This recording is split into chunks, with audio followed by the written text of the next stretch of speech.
Hi, everybody. How are you doing tonight?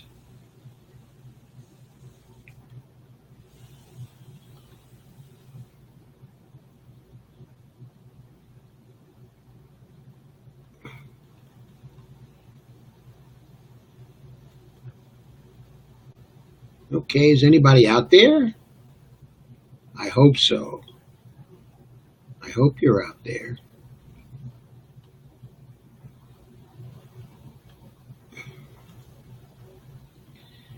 Okay, we're here now. Rich and Randolph are both here, or at least they've shared my post, so I assume that they're here.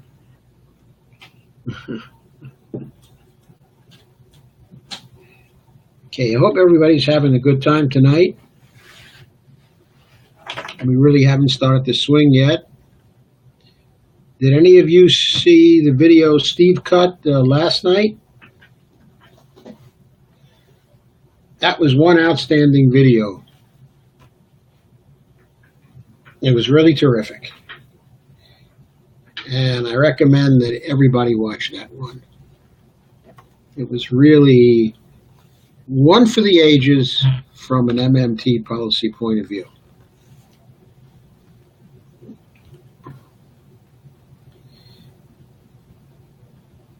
Okay, may I have some indication that you're out there and that you can hear me and that I am indeed live. And Be Live indicates that I'm live. But so far, I haven't had any hellos or any comments to indicate that I'm, in fact, here and swinging.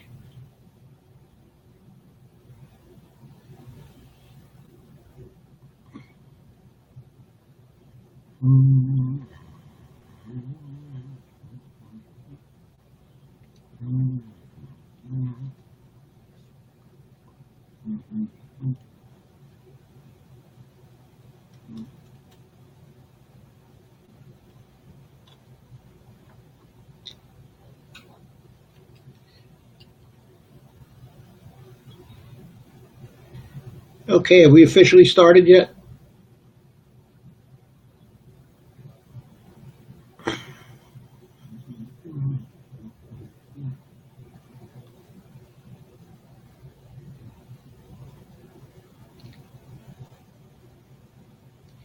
Steve, thank you very much. I'm so glad to know that someone is out there, and I'm so glad to know that it was you. You really did a kick-ass video yesterday. Let me tell you that. That was really a terrific one.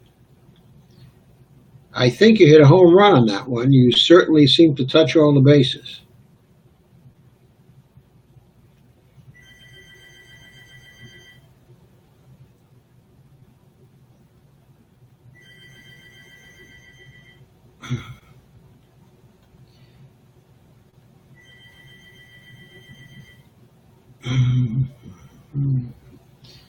So I'm going to assume that everything is okay now, and I'll begin. What I'm going to talk about but tonight is the technology and innovation mess here in the United States, or formerly titled The Great American Technology and Innovation Mess. You'll see why it's a mess in just a minute. Steve, you're online and everybody's watching. Oh, great. Tell them thank you.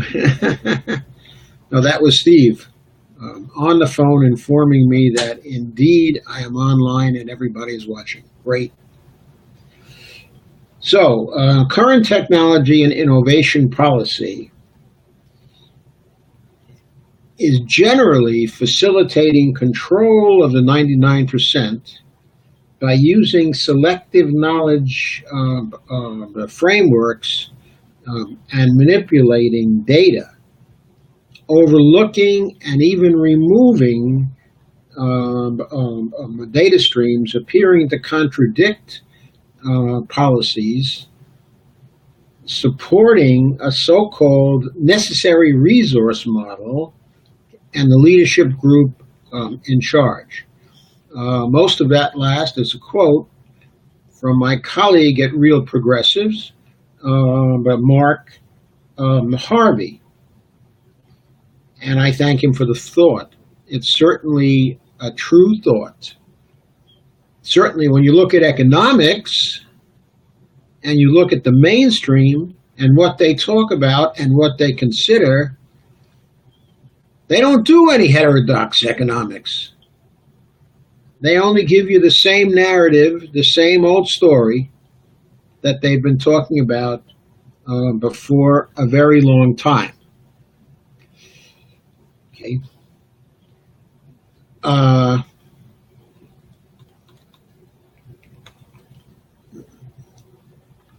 The mass media, of course, always ignore data that runs counter to their narratives, or they gloss over that data, okay? Or in other words, they ignore data that seems to challenge the establishment or the leadership group in charge, okay, as Mark has put it. When you look at how comprehensive this is through the sciences, that is, in science after science, and especially in the social sciences, you find that there's an establishment and that it's very hard for new ideas to crack the establishment because criticism as a method of finding knowledge or evaluating knowledge is either undervalued or ignored. This certainly relates to the area of technology and innovation policy. We tend to follow here in the United States tried and true patterns of support for technology and innovation. And these are oriented towards supporting the private sector. We see an example of this, but very much in the healthcare industry, where conventional kinds, okay, of allopathic medicine get a huge proportion of the public support available for innovation. Okay, in many areas, there's only a very small proportion, okay, of theory done.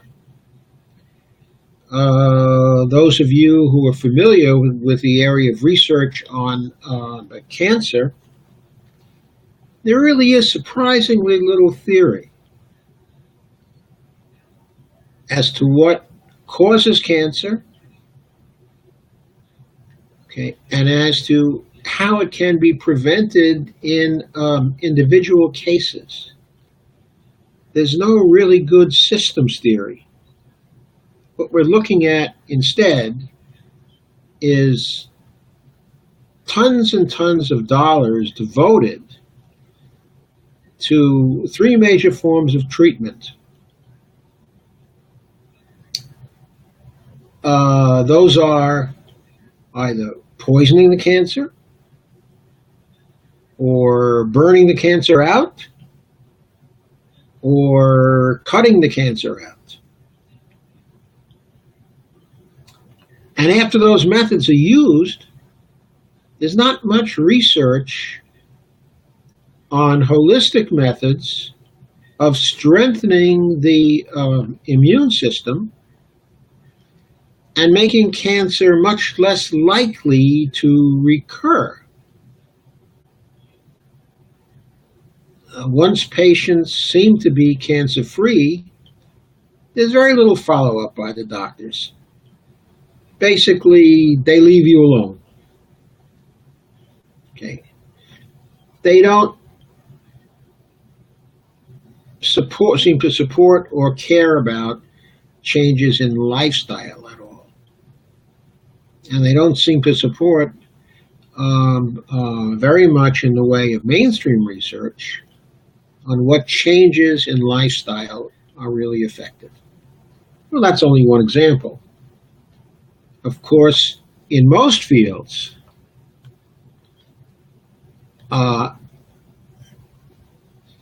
there's an establishment. And when your research focuses on puzzle solving, okay, or on solving problems that are noted and that are viewed as problems by the establishment, then you can be supported. But if you look at areas where the establishment is recognizing no problems, and you try to solve problems in those areas, then woe is you if you're looking for support for your research and if you're looking for a decent career.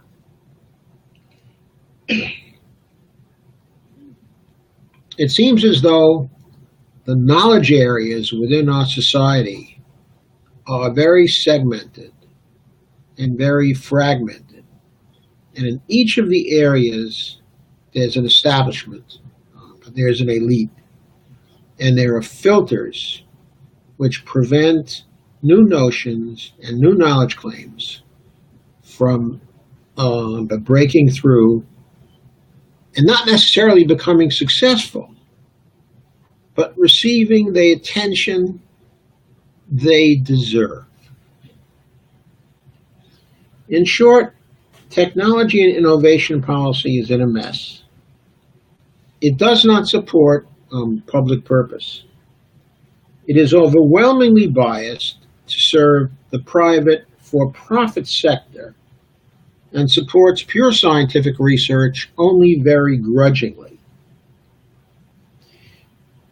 It is also biased against the public and social value sectors of the economy and the society, largely treating these as if they're not part of the larger society at all.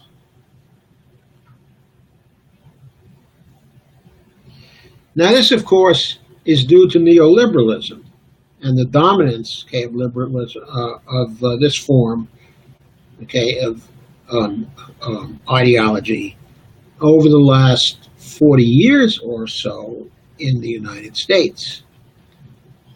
Somehow, if you're interested in other areas not approved by neoliberalism, that is to say, non-private sector areas of interest, then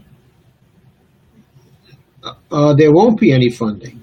There won't be any resources to do innovation and to develop technology.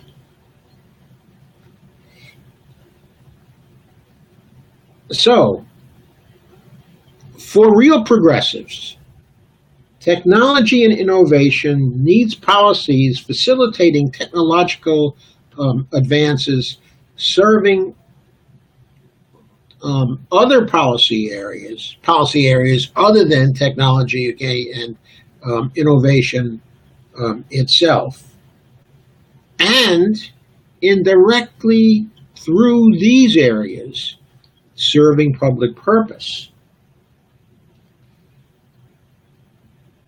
The T&I area needs policies based on frameworks, models, and theories, tested against a fair comparison set of alternatives. Now, what's a fair comparison set?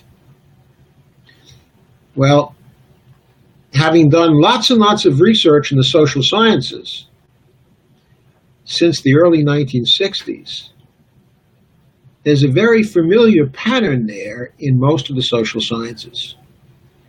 Okay, and that pattern is to do hypothesis testing research or theory testing research using empirical and testing only a limited number of competing hypotheses or theories. Even the casual observer can go to such an article and see that two or three competing hypotheses may have been tested against each other. But really, off the top of one's head, one can think of 3 or 4 other hypotheses that were not a part of the study, that were just ignored as if they were unimportant to the area involved. One very common example of this was during the 1960s. During the late 1960s and early 1970s, when the area of urban civil strife was very important in the social sciences. At that time, there were certain studies that emphasized psychological explanations for civil strife, and they would test some competing psychological hypotheses about why people engaged in riots, things like that. Then there were sociological approaches, and they focused on largely on sociological explanations and not on psychological explanations, or economic explanations, or combined explanations that went across the disciplines. Now, this, of course, was due to the fact that interdisciplinary research was weak, and the researchers themselves didn't have much knowledge of the other areas. But anyway, that kind of pattern of research was established. Within economics, it was proper to compare alternative notions that were offering economic explanations, while ignoring the sociological and the psychological and the cultural. And the same pattern was true, in many of the other areas. So there is no establishing an absolutely fair comparison set of alternatives to be tested, in any situation. One reason for this is there are resource constraints. There are other reasons involving limitations in the investigator's knowledge. But it's necessary for investigators to make a good faith effort to include most of the good competing notions that are out there when trying to explain a phenomenon. And you could see in many of the studies at that time that good faith efforts were not being made.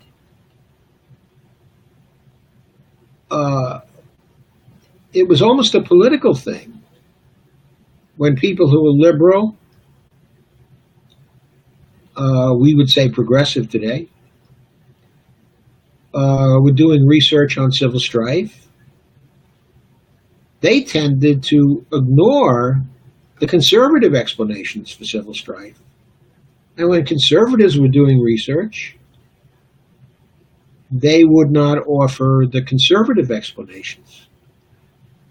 And even when the liberals offered conservative explanations, and the conservatives would offer explanations from the liberal side,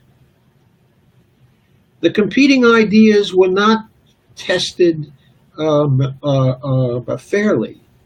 It was very common practice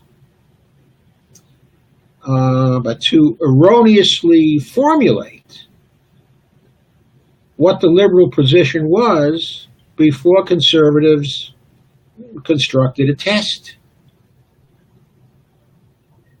Okay. And vice versa, before liberals constructed a test, they would frequently barbarize the expression of conservative hypotheses so they looked rather faintly ridiculous. Uh, in other words, there were various ways in which the research was biased. And those practices, which were common, in earlier times, have come down to today. There's too little effort involved when testing hypotheses in being fair to the competing hypotheses in a comparison set. So there's a problem of constituting the comparison set fairly. And then there's a problem of accurately formulating the competing hypotheses. And then there's a problem of commensurability among the competing hypotheses, using a common framework, that is, to test them so that they can be tested, on all fours. These are all kinds of problems that are going on. This kind of thing biases policy. We need policies that support the development of methods that try, as far as possible, to fairly compare competing notions. And that includes designing and constituting and gathering, as it were.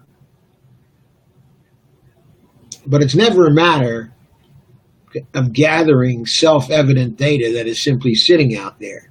When it comes to data, there's always conceptual interpretations placed on data. There is no such thing as raw data. Raw data is a myth. At least raw data relevant for science is a myth. There's tons and tons of background knowledge that underlie both data and theory. And when you say background knowledge, one of the things you mean is assumptions, auxiliary assumptions. When we test scientific notions, it's always about the theories or hypotheses or models that we're testing, the auxiliary assumptions, and the data statements. And they're always part of the same network. And it's really the network that is being tested at once by the data, which itself is part of the network. So, when the data seems to refute a network, it's not always so easy to make the decision that the data is refuting the network. It could be that it's refuting the network not because the theory is wrong or the hypothesis is wrong, but that some of the auxiliary assumptions, are wrong. And the decision we make in deciding to say that, this hypothesis is no good, shouldn't be pursued any further, has an element of judgment in it as to where the error is that seem to show that the data is refuting the underlying theoretical notions that are being tested, on which in turn policies are based. So we need to be supporting areas of technology which involve doing rigorous research that allows fair comparison of competing notions. And we're not getting that today. What we're getting instead is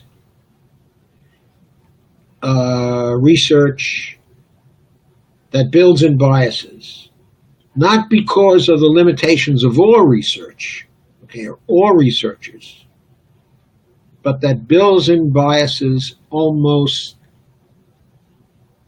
uh, almost really deliberately, so as to get confirmations of one's hypotheses and theories and advance one's careers. We need policy research and policy methodologies that run counter to that guard against that kind of thing. One goal of new technology and innovation knowledge should be to enable mutual support structures, helping us to minimize risk of the policy error. Okay, now let's be very clear here. Okay, we want the technology, innovation that we produce that will underlie our policies in other knowledge areas and our technology and innovation policies too, to be based on knowledge that is as close to the truth as we can get. In that way, we hope to minimize error and to reduce the risks inherent in our knowledge.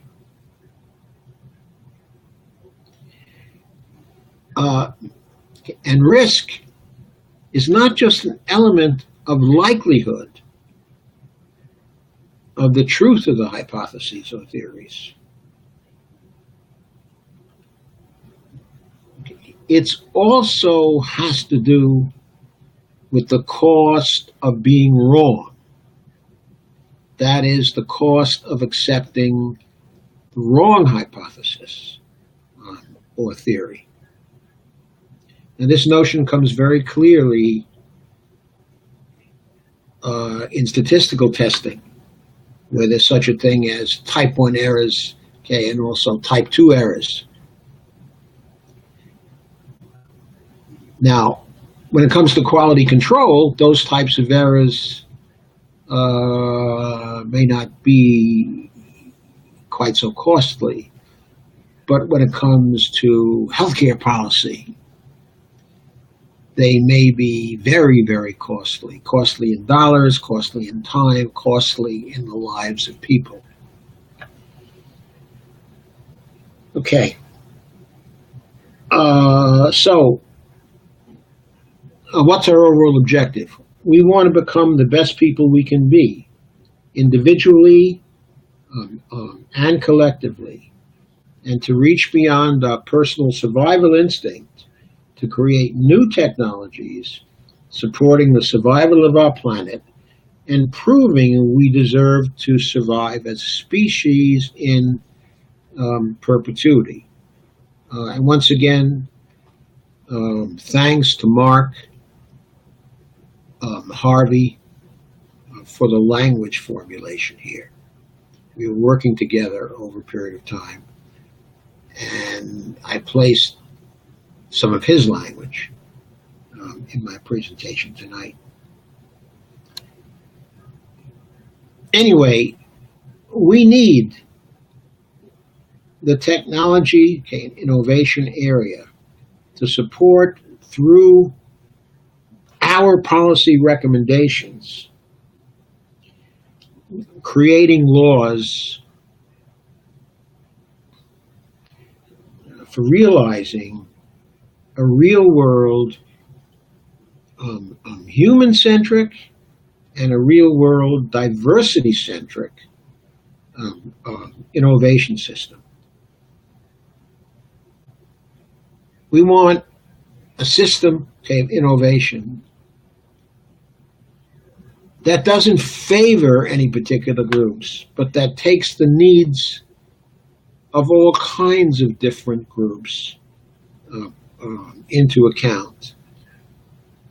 and that serves them all, to the extent we can possibly accomplish that anyway. And we want our system to serve people as the central focus of public purpose.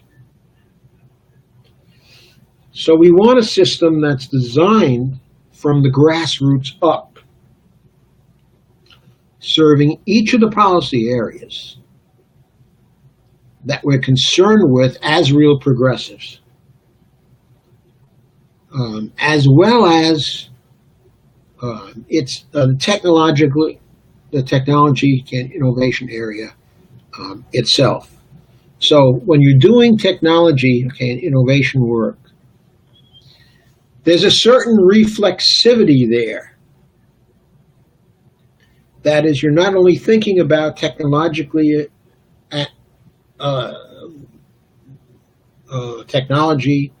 and innovation in areas like democracy, in areas like equality, peace with justice, and so on. They're also concerned about technology and innovation in the T&I area itself. So that's the reflexivity. It's concerned with other things, and it's concerned with itself too. Okay. So when we embrace our collective knowledge developed from such a system, we'll then start to support the formation of an understandable, practical, and democratic governance system, respecting the smallest minority as contributing members of society towards everyone's collective and individual growth and well-being. Yes, that sounds idealistic. Well, that's what we are. We are idealistic. We want to be realistic too. But we want those ideals, the ideals of a democratic society, to be front and center. So what are the areas we ought to be concerned with as real progressives? Well, there are 8 areas. I've mentioned a few already. There's democracy, there's equality with justice, okay, there's the education area. In a sense, that education area is the heart of democracy. The future of democracy depends upon the education of our young people. And I'd add, it depends upon the education of us all throughout life. Education doesn't stop. It should never stop until life itself stops. One of my favorite philosophers says, all life is problem solving. And one way to look at that is that all life is about successfully learning to overcome your problems. So in a certain sense, all life is about education.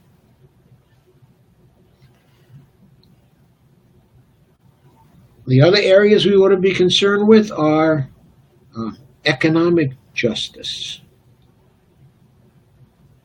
environmental and ecological justice, peace with justice.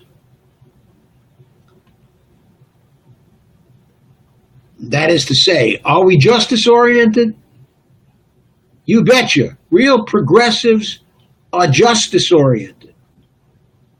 A lot of what we say is about fairness and justice.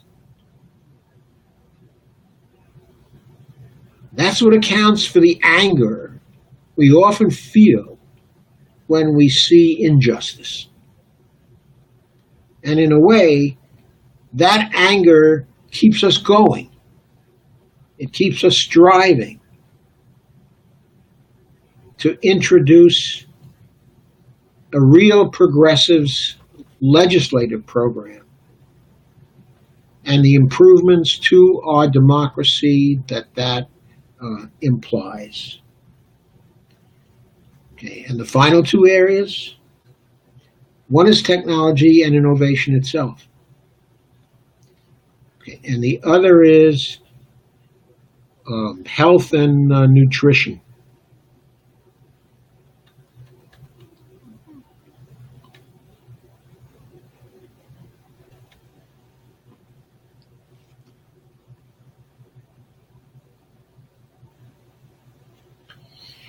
For example, within the area of artificial intelligence,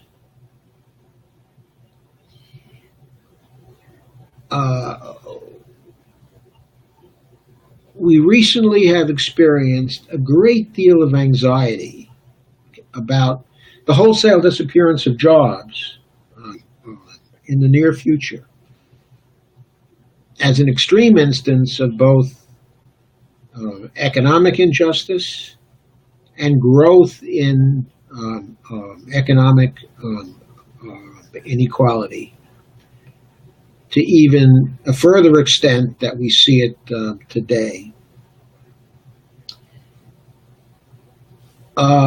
We've often spoken here, quite a number of us have spoken about, the best policy solution to this being a federal job guarantee program where the participants themselves will define new job roles from the bottom up within new social entrepreneurial enterprises they create and staff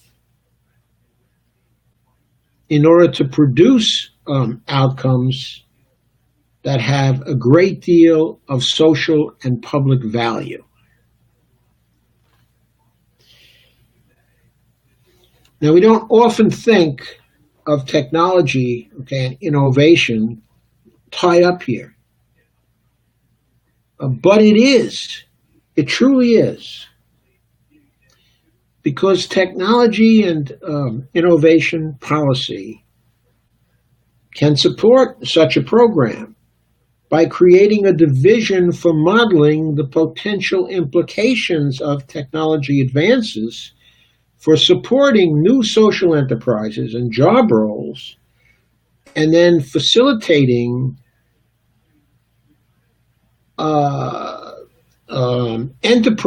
social enterprise creation and role definition through the participants in the job guarantee program, helping them, in other words, in their task of creating these new enterprises and the job roles. Now, I'm not advocating here for top-down help, for, we're the government and we're here to help you. But what I am advocating for is there can be T&I research that comes up with new ideas for social enterprises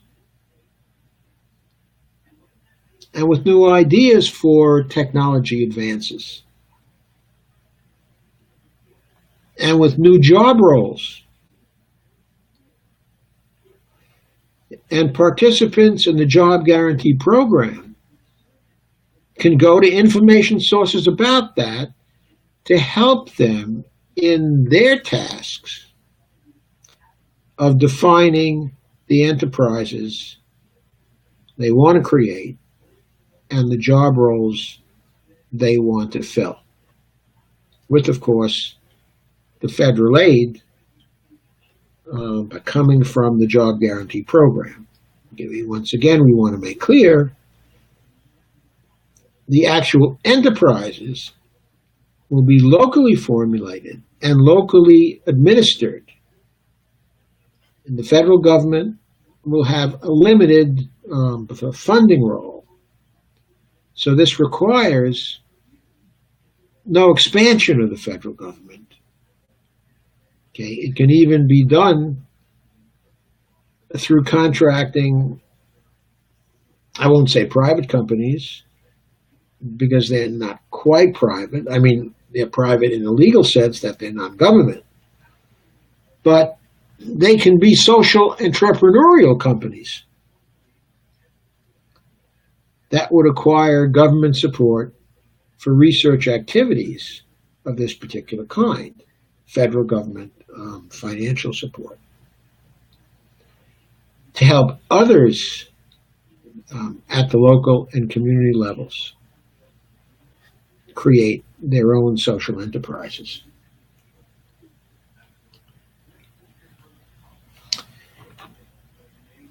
Let's return to the technology implications for democracy and education of a real progressive's T&I policy.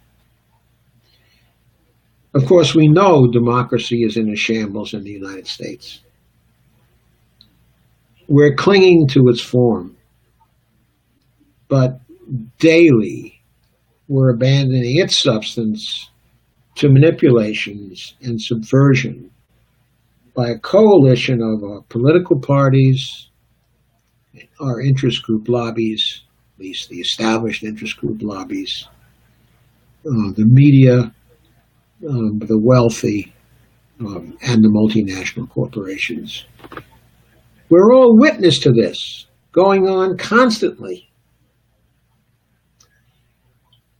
It's clearly technology and innovation policy should support information technology and social technology and combinations of these in order to create a meta layer of civil society designed to embed our representatives in a new climate of popular influences, overwhelming those brought to bear on our representatives by the elite coalition that now today they are a part. We want to detach our representatives from such a coalition on pain of losing office. And we want instead to embed them in the new popular political culture that we can create as part of the meta layer.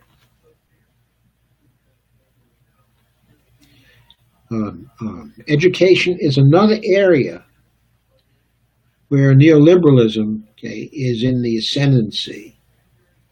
There, it's attacking the bedrock of democracy in America, our public education system. Today, the very Secretary of Education in the Trump administration, Betsy DeVos, one of the leading exponents of public money going to private schools and private enterprises and private endeavors, who became a billionaire in part through business activities in this area, is the Secretary of Education, the Secretary of Public Education. Talk about the fox in the hen house. Of course, we have many foxes in many of our hen houses within the Trump administration. But probably the most ridiculous of these situations is within the Department of Education itself. Anyway, we all know about the decline in our public schools. We know about the shortage of funds for public schools. We also know about uh, the lack in both information technology and social technology within the public schools compared to some of the private schools. We know that many of the best in the teaching profession have migrated to the private schools for a variety, of different reasons. We need our T&I policy to support reversing that trend, to support the development of research and technology, for supporting public schools, not for supporting private for-profit schools. That is not in accordance with the public purpose. It's in accordance mainly with people who have plenty of money to support their own private schools.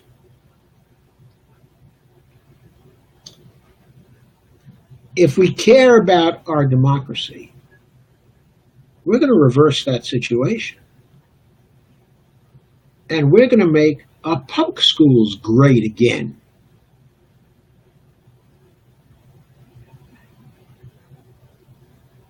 That's a very key area of making America great again.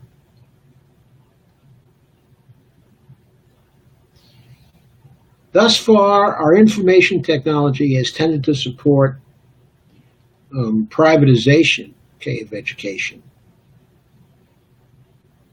and not supported nearly as much our public schools.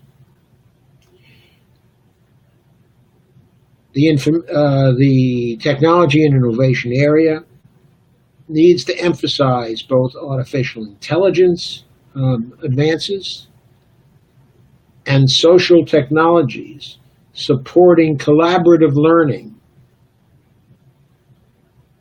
and the development of bottom-up, individual, and collective intelligence and knowledge.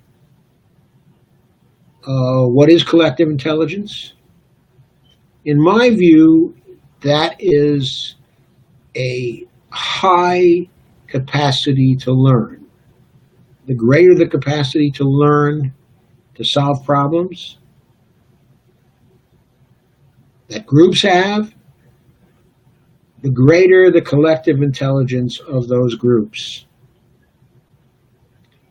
And generally speaking, the greater is the collective intelligence of groups, the more likely it is that in the process of being part of the development of collective intelligence, that the capacity of individuals in those groups to learn as well will be enhanced over a period of time.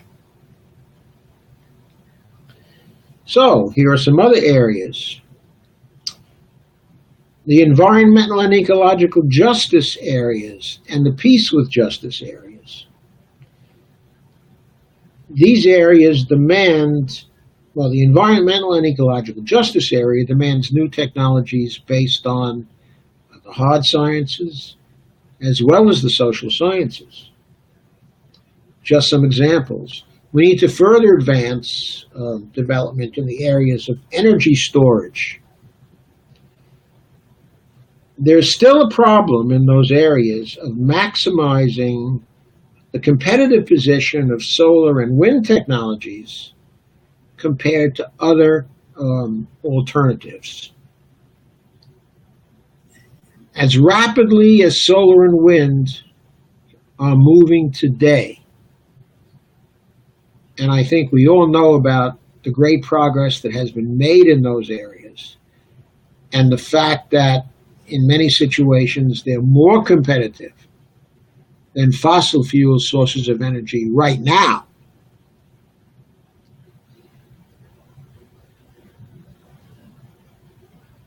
the need for an overwhelming switch to solar and wind as our primary sources, okay, of energy is urgent,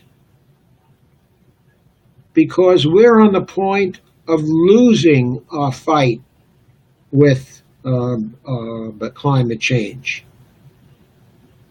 All the serious scientists say that we're very near the tipping point, that we could lose the battle within the next 10 years, that we might even already have lost the battle. This is a battle for life itself. If we want to live, if we want our children to live, if we want our grandchildren to live, if we want humans as a species to live, we must solve this problem. We must solve the energy storage problem. Now, that's not all we need. We also need the development of technologies for cleaning up the oceans. We need to clean them up because our food supplies are getting poisoned by waste that we dump into the oceans of the world.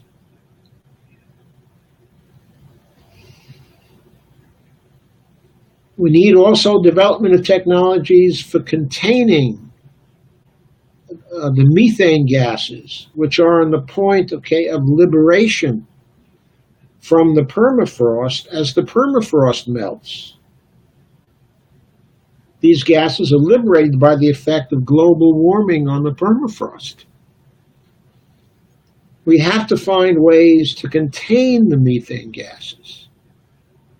We may even need huge projects to vent and disperse the methane gases into outer space. We're talking about now very, very big projects, but those may be essential to save much life, if not all life, on our planet. We also need to solve the problem of traveling with much greater energy efficiency than we have today. Of course, this energy efficiency can't be based on fossil fuels. It has to be based on alternative sources of energy. Okay? But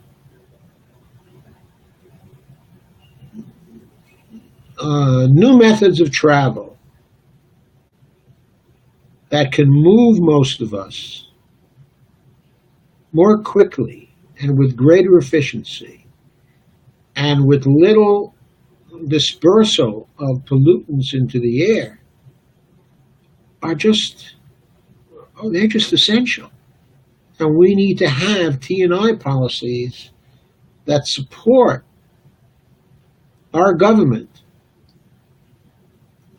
actively developing such technologies for public purpose rather than for private profit.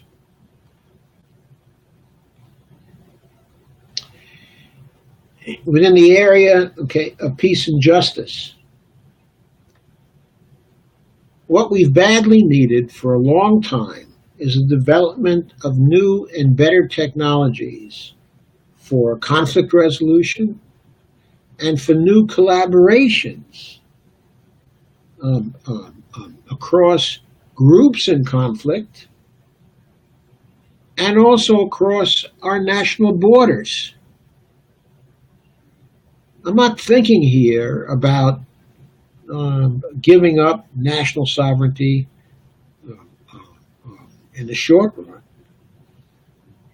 but I'm talking about the development of both social and information technologies that allow intense people-to-people collaborations across our national borders. Normally today we think of those collaborations in terms of trade for profit.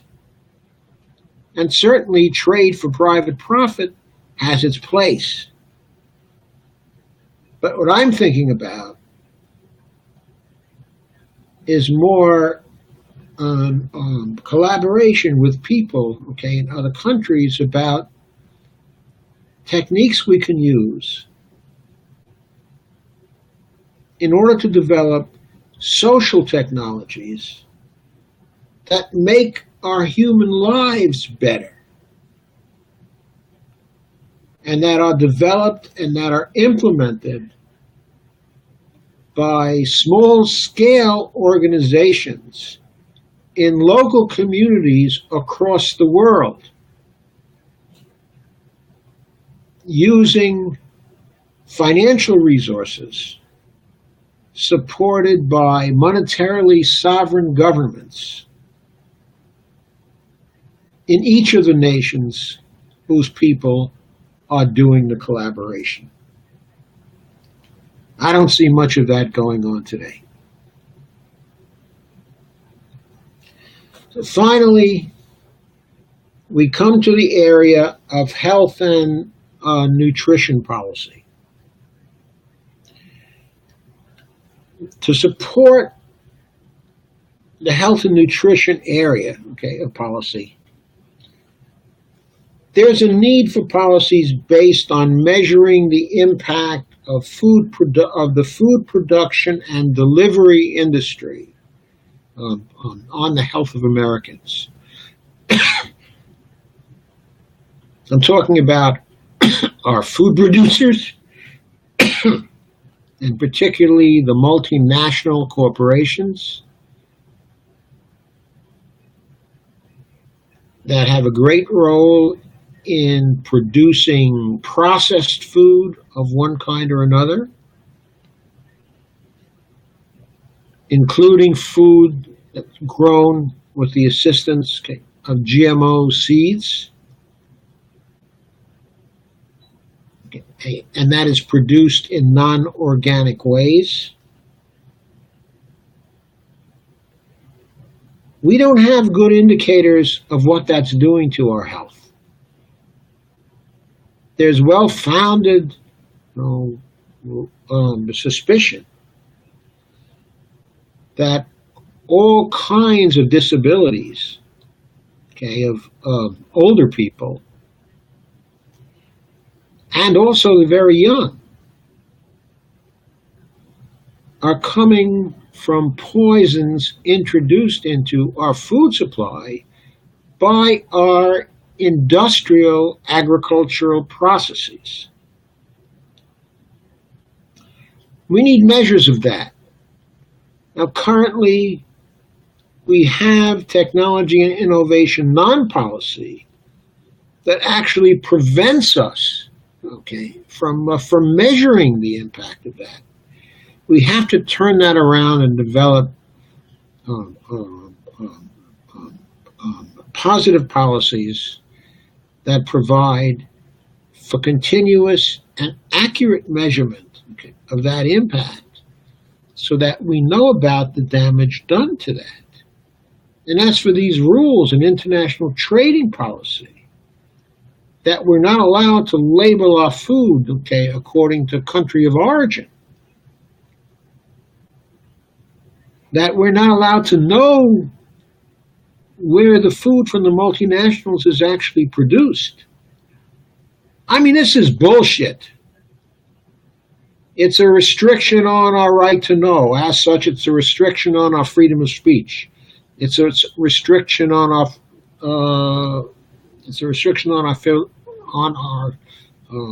civil liberties. It's a restriction on freedom of thought. We have to firmly reject it and firmly reject the political forces that are insisting on public ignorance about what their food contains. If companies are not completely transparent about what's in their food, they need to be barred from the market. No ifs, ands, or buts. And anyone in office who supports implicitly or explicitly preventing the free flow of information about our food that's produced by the food industrial complex needs to be immediately dismissed from office, because that person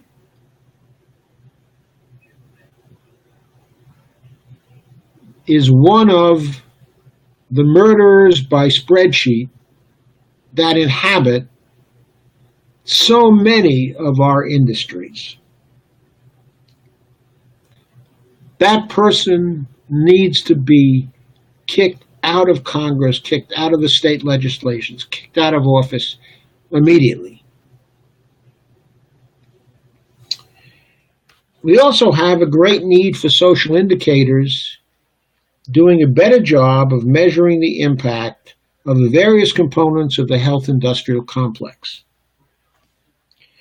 Right now, our statistics on impact are scattered, as are policies focusing on the social and human side effects of an industry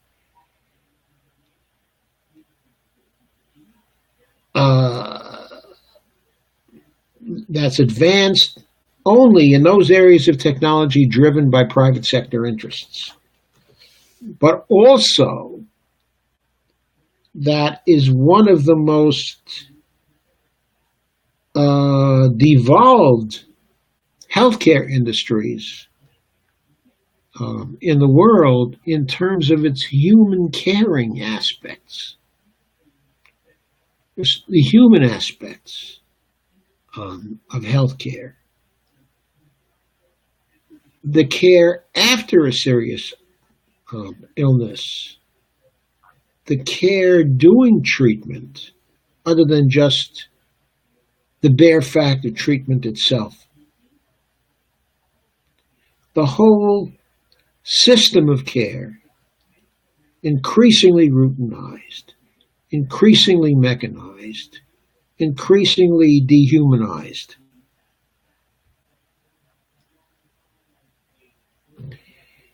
We have to stop that.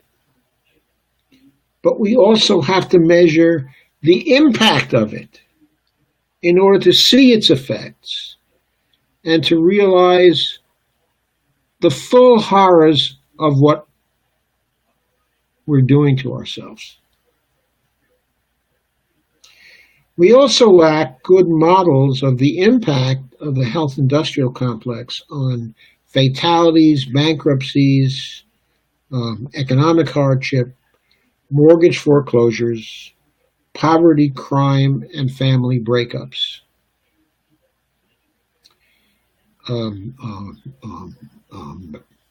One of the areas in which I often write is the area of fatalities due to lack of health insurance.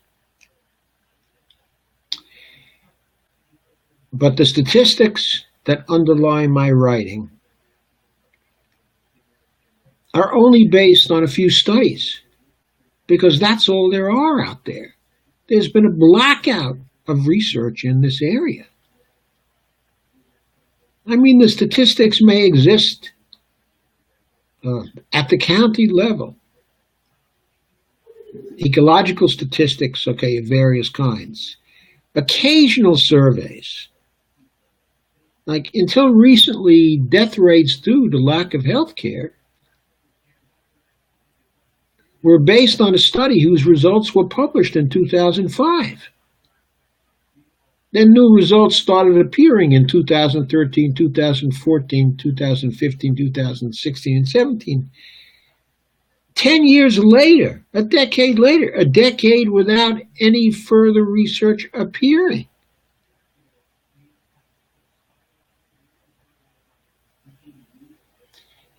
And that research, in turn, the 2005 research, was only advancing earlier research that had been done in the early and mid-90s. And this research was basically done at one institution, okay, at Harvard, okay, and maybe Columbia. There should be research on this impact, this kind of impact going on in institutions all across the country. We need to have good and current measures of what this impact is. This kind of impact is every bit as important as the economic measures that we track from day to day and week to week and month to month. We need similar tracking of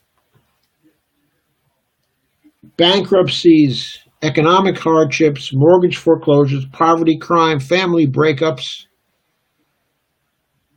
all of the negative things that occur and go on as a result of private actions and faulty public policies. How are we going to assess the impact of policies with lousy or dated data? The answer is we're not. We need that better data.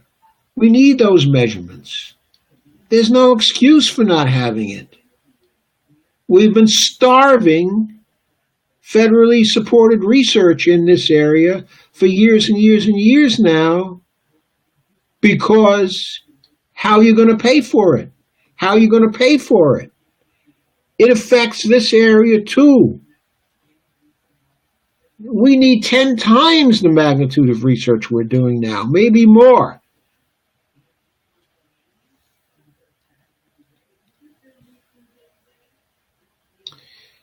Okay, in short, I've done a very brief and broad survey of some of the T&I policy needs that we have in our society. I could have gone on and on and on. We really need a comprehensive study just of these needs, because technology and innovation for public purpose has been a neglected area at least since the 1970s. I think the neglect started with the Reagan administration. And it's continued, and it has deepened, and it has gotten worse and worse as time has gone on, and neoliberalism has become more dominant than it ever was. But that need existed even before neoliberalism.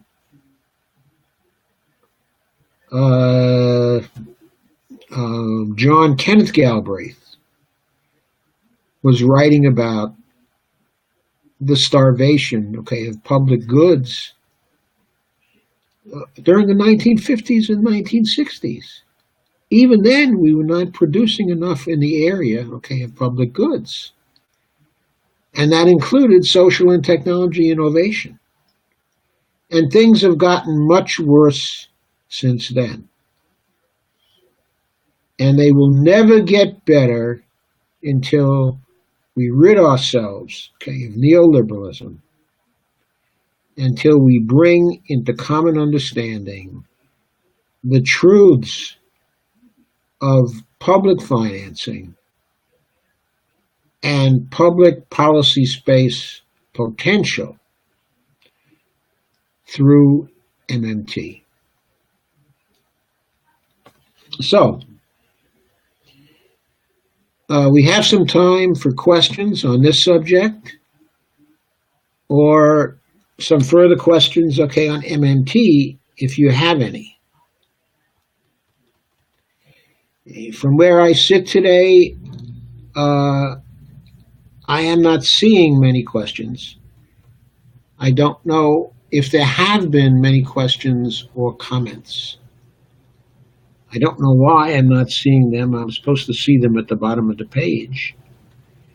I probably forgot to click on something. But anyway,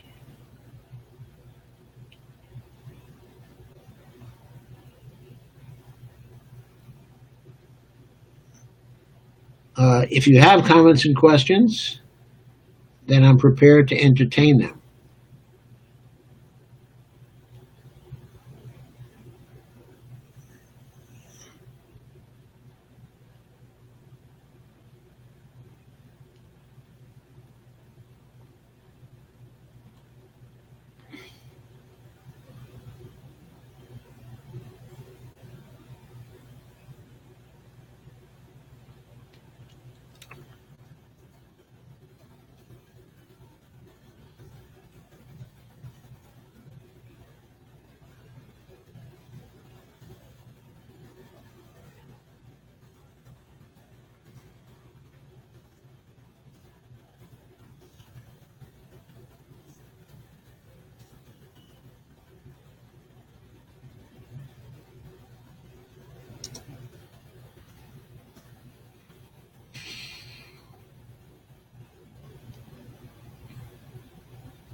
Hmm.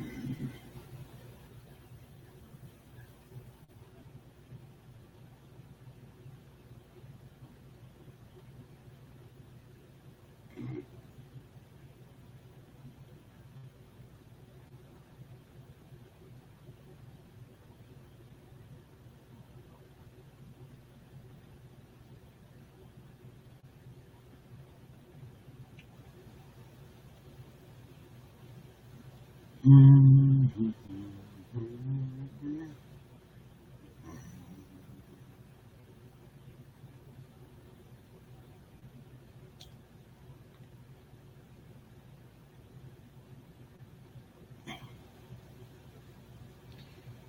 Okay, so I don't seem to be getting any comments. Okay, at this point, I don't seem to be seeing any comments. Uh, and so, without comments, I think I'll just say good night now. Okay, and if there are comments that I am not seeing for one reason or another,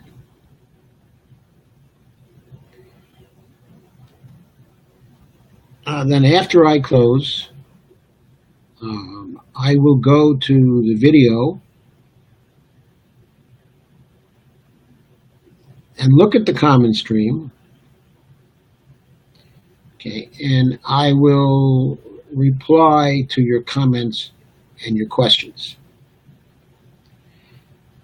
So thank you very much but for attending. And I'll certainly see you next Saturday, but I expect to see you before then as well, because I expect to be doing some other more ad hoc and spontaneous broadcasts at various times through this week. So as always, it's been a pleasure to talk to you. And I hope you've learned something concerning the very important work we have to do, that we real progressives have to do, in the technology and innovation area. Good night.